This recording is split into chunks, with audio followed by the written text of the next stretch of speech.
Hello, dear friends. My name is Hutch, and I make videos and put them on the internet. We have about 1 month until this upcoming election, which means we are experiencing an absolute torrent of bull and misinformation, particularly on Twitter. It's difficult for me to come up with any other word besides evil. That's not a word that I typically like to use, but anytime you see somebody exploiting very real suffering for personal political gain, with absolutely zero scruples or zero consideration of the truth, that could lead to potentially disastrous consequences, real life, tangible consequences. It drives me insane. So Elon spent a good deal amount of his time last week railing against the federal response to these disasters, accusing federal authorities of stopping air traffic altogether in North Carolina, as you guys can see from the tweet on the screen. Pete Buttigieg himself reached out directly in a reply to that tweet saying no one is shutting down the airspace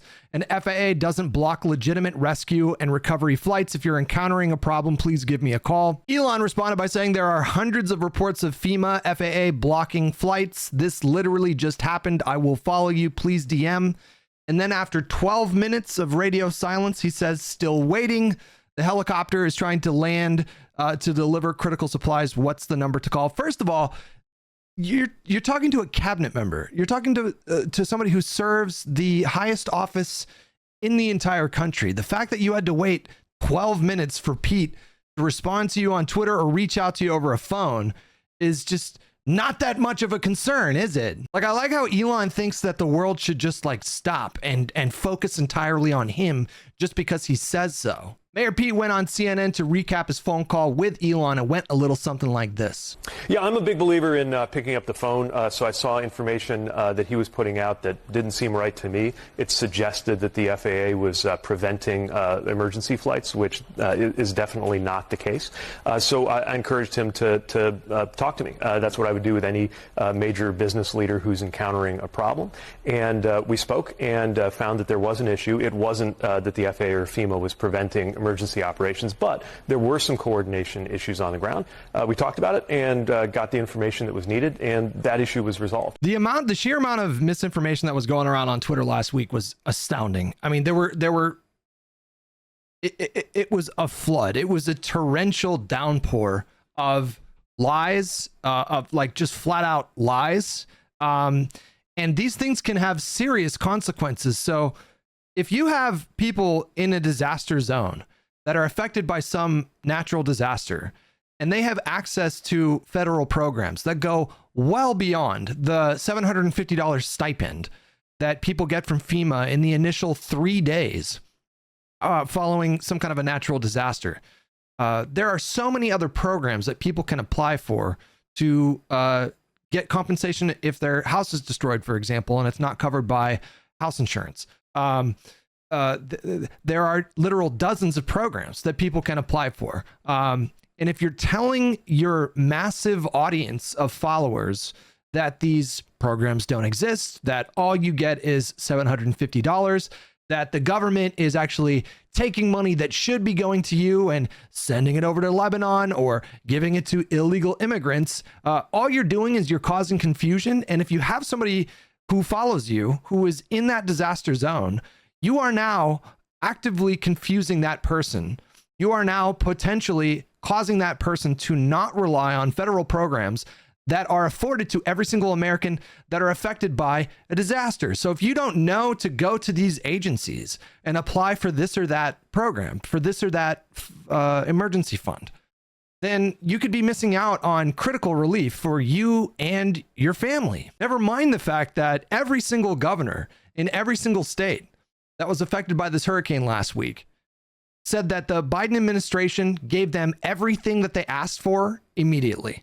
Biden himself declared an emergency, I think, a day before that hurricane even hit these states. So, I guess the moral of the story for me is before taking to Twitter, getting online, work through things through credible sources, and often the most credible sources in these disaster scenarios, in addition, of course, to FEMA, is folks on the ground, your local first responders. Now, I'm not going to sit here and tell you that the FEMA response so far has been perfect. First of all, I don't know. I'm working with the information that everybody else has. But second of all, of course, there's always going to be room for improvement. In any circumstance like this one, you're never going to be able to do this perfectly. You're talking about a massively coordinated campaign involving hundreds or thousands of federal workers, National Guards people, service members. And so you may have cases where things are mismanaged or things are not organized properly or things are not coordinated properly, and maybe relief doesn't get to where it needs to go in that exact moment. These things can and do and will happen in every single emergency. But that's not what that kind of critique is not what is rising to the top of posts that are going super viral on Twitter. The posts that are going super viral on Twitter are accusations that the government manipulated the weather and intentionally targeted red states. That's coming from a sitting congressperson, by the way. We're seeing accusations of just a federal land grab. So this was an intentional natural disasters so that the federal government and private firms could come in and just take people's property. We're seeing posts that these events occur to help facilitate like child trafficking. We're seeing anti-Semitic conspiracy theories as though like the Jews are in charge of this weather and they're the ones that are doing all this stuff. But most of all, we're seeing stuff like you only get $750. You don't. You are entitled to a lot more. We're seeing accusations that Joe Biden personally prioritized, for example, international aid to Lebanon or illegal immigrants.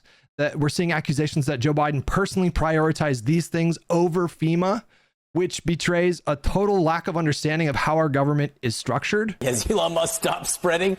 Unfortunately, no. We have a massive misinformation problem.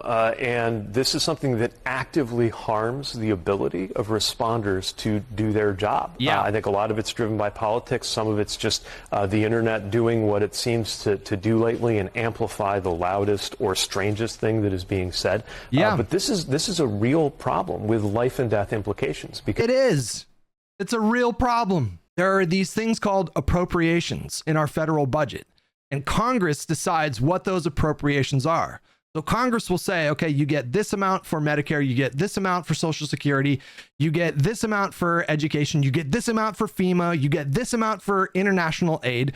They are the ones that set these budgets. In fact, Joe Biden was urging Congress to come back into session so they could pass more funding to address these natural disasters. It was Speaker of the House, Mike Johnson, a Republican, the leader of the Republican Party in the House, who said, no, let's wait until after the election to settle these things. But that doesn't stop people from spreading complete lies about who determines how these budgets are structured, where the money goes, who gets what on what time frame. The president is in charge of using the funds at his disposal and marshaling the full weight of the federal government to respond to these kinds of natural disasters. The Congress has the power of the purse. They determine how much money he has to work with in situations like this. So if you want to give people $1,500 instead of $750, $2,000, $3,000, hey, I'm right there with you.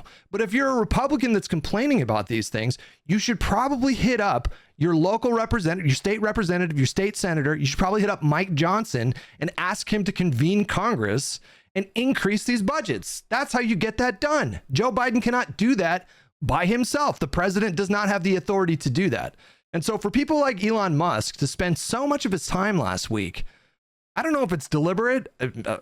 I don't want to believe that he's like that malicious and that evil. Maybe he's just confused. But if it is deliberate, I mean, this is evil, in my opinion. You are confusing people. You are actively obfuscating.